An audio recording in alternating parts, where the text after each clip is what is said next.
this to you. So he was born in L.A. on February 1st, 1961. He was the adopted son of Gerald and Arlene Breitbart. This is interesting.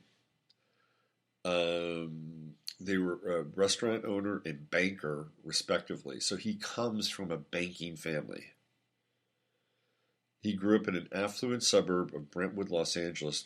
He was raised Jewish.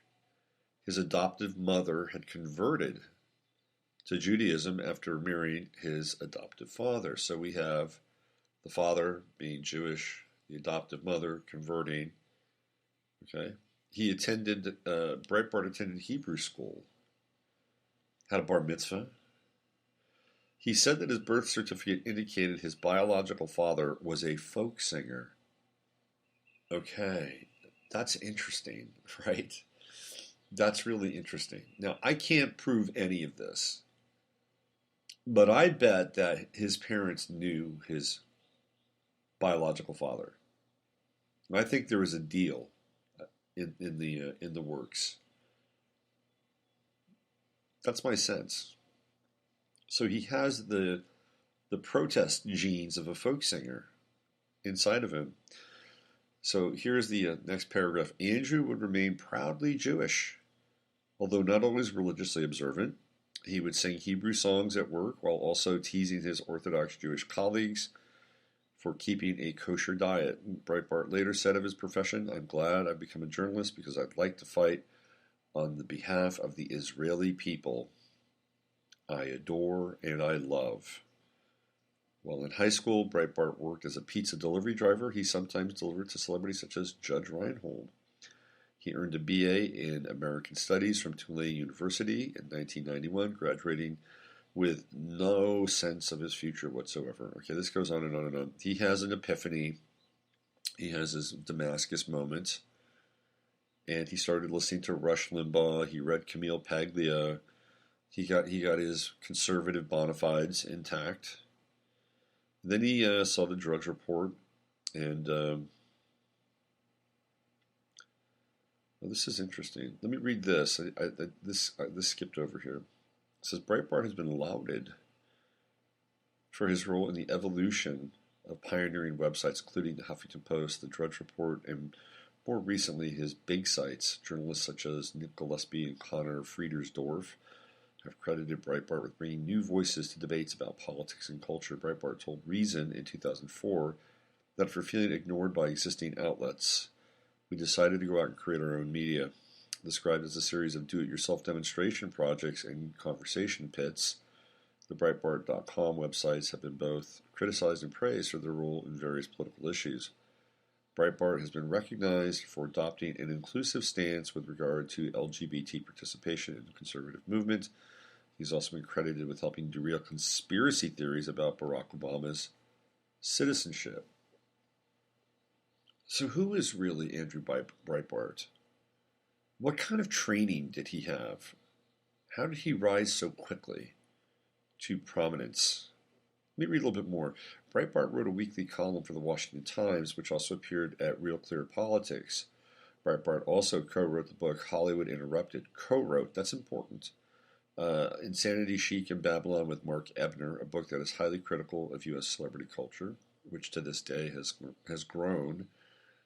On January 19th, 2011, the conservative gay rights group Go Proud announced Breitbart had joined its advisory council.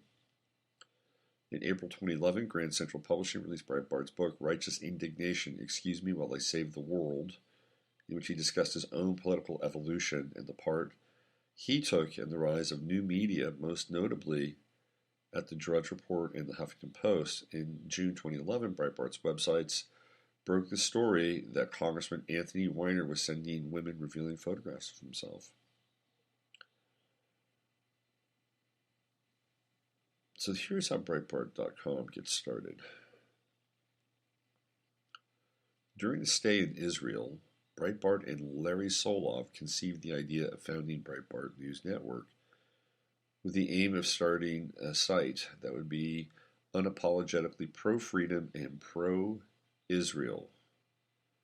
We were sick of the anti-Israel bias of the mainstream media in J Street. Where has the anti-Israel bias come from in the media?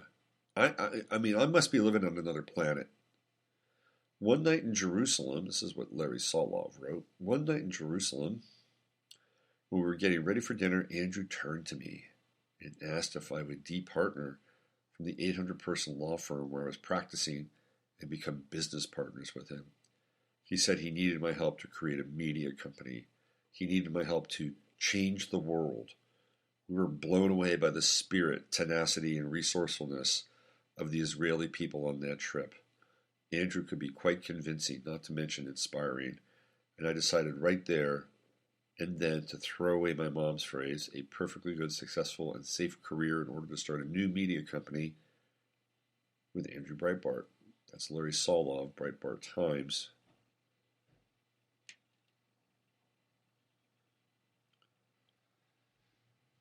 So Andrew Breitbart in Breitbart.com, which becomes the nucleus of the atom, right, for everything that spins out of the Tea Party, the alt-right, and the new political conservative movement.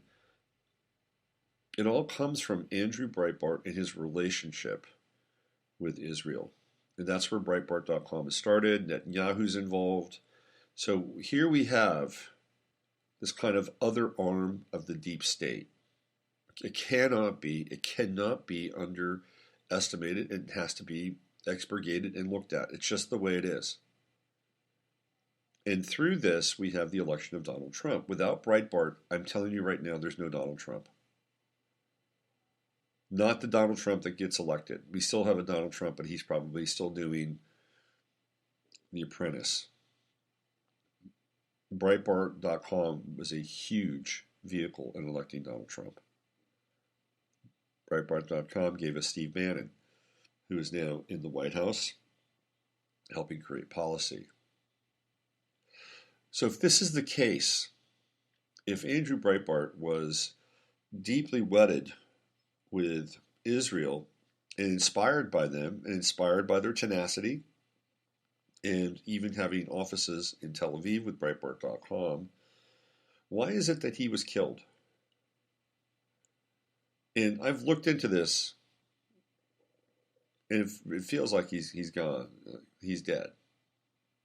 He's not around. Like he wasn't relocated. He had 4 children.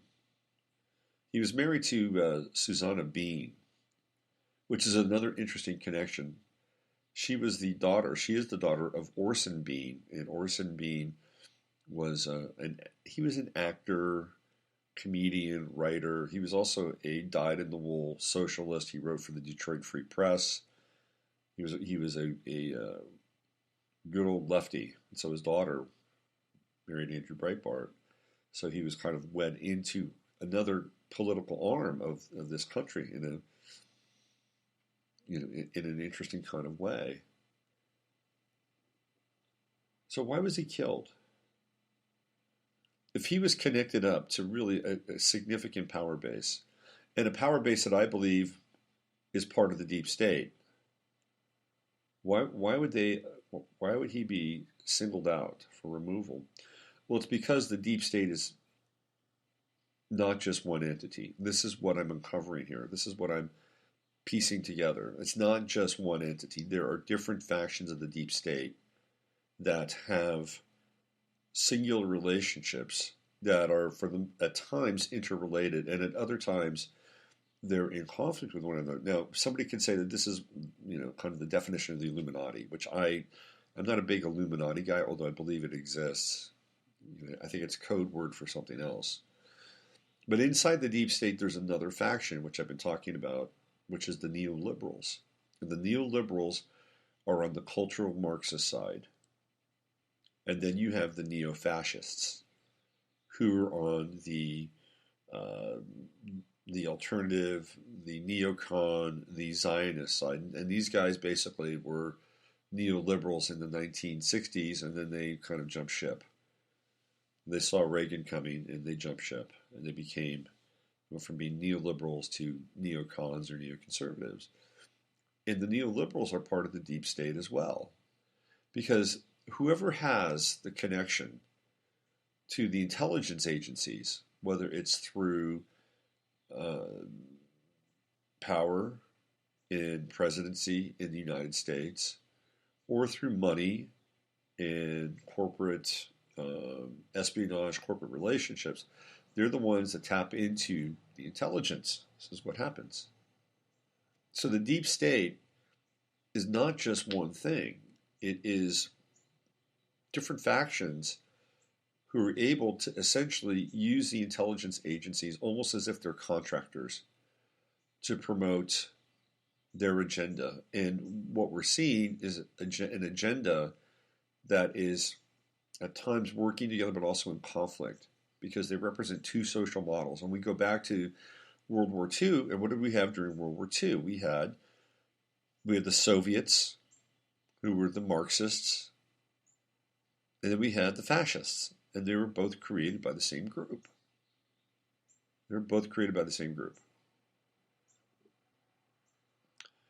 So this is an interesting part of our discussion, which is why it's very difficult, I think, to get to the core of all of this, because people want to know who's behind it, what's behind it, who's behind it.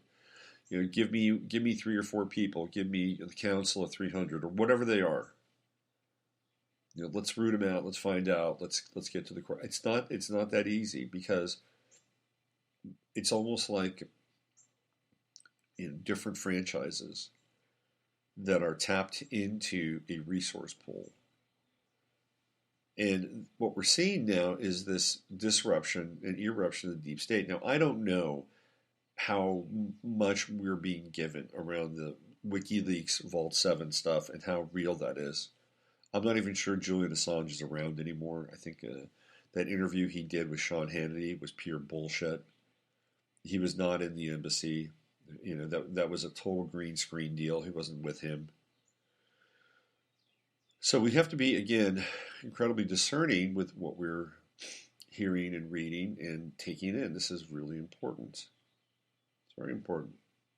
And then you have the whole corporate entity, which ties into the deep state as well, as it gets funneled through these various entities, and mostly, you know, sort of the neocon and the neoliberal entities, which seem to jockey for power and control. This is what the blueprint looks like.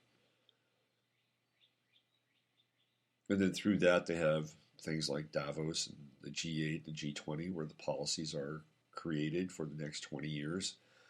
People are sent out, the Council on Foreign Relations, the Bilderberger Group, all of these very semi-public meetings. So there's also very private meetings going on all the time that we're not privy to. But the reason why a lot of this is coming up, and we're going to bring this back to the astrological piece, is that we have Saturn in Sagittarius, and it's going to be retrograde. It's stationed on the galactic center for roughly 3 months. So I would think that what we're going to be experiencing over the next 3 months is an intense desire to get to the core of everything. Because that's what the galactic center is, right? It's the core of the entire galaxy. Now, some people believe that the galactic center is emitting radiation. This was a piece by Philip Sedgwick, another astrologer. I've always considered the galactic center as being the emitter of neutrinos. Perhaps it's both. I think it's a very complex center for everything. The mind of God. And with Saturn there for the next 3 months, we're going to get down into some real intense truth talk. And everybody's got to be open to it, including Mr. Donald Trump. You know, he cannot massage his public opinion and his feel-good with his actions as they relate to our ongoing crisis and wars in the Middle East and North Africa, which seem to be escalating as we talk. Well, that's about it for today. I wanted to take you down a little bit of a rabbit hole with 30 minutes. It's not a lot. and not a ranting flame, but kind of a slow burn this morning. I'm sorry, not a lot of comedy today. I'll try and rev up the comedy machine.